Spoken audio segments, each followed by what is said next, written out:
Hello મિત્રો, જય માતાજી। જો હું આજે છે ને ખાટિયા ઢોકળા કેવી રીતે બનાવું ને કહું। અડધી ચણા દાળ ને ચોખા બે ઘંટીમાં ભળી ને સાંજે ખાટી છાશમાં બોરો કર્યો। પછી બોરો આવી ગયો ને પછી ઢોકરિયું મૂકી અને એમાં તેલ ચોપડી ડીશુમાં ને વાટકીયુંમાં આમ જો સરસ જારીદાર પોચા સાવ ઢોકળા બન્યા છે। જો તમારા વાળ વધારે ખરતા હોય અને ખોડો હોય તો હું એક ઉપાય બતાવું। જો આમળાનો પાવડર, અરીઠાનો પાવડર અને મીઠો લીમડો, ભાંગરો અને જાસૂદના ફૂલ, મેથી પલારો એ બધો ઉકારો કરી તેલમાં અને માથામાં ઘસો તમારે વાળે ખરતા અટકે અને છે ને તમને ખોડોય વયો જાય। મારા યશવર્ધન ને અક્ષરાજ ને છે નવરાવી ધોવરાવી અને એવા કજીએ ચડ્યા પછી જો ભજન ગાવ ને તો હાવ છાનું મુના થઈ જાય ને એવા સાંભળે। બાપાની મઢુલી મારી દીને સીધી, બાપાની મઢુલી મારી દીને સીધી, મઢુલીમાં સંત બિરાજે કે ભજો બાપા સીતારામ,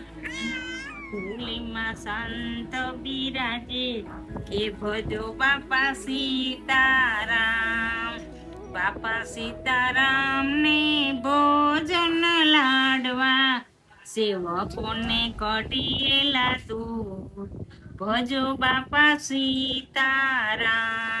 જો મારા વિડીયો તમને ગમતા હોય તો ફોલો જરૂર ને જરૂર કરજો।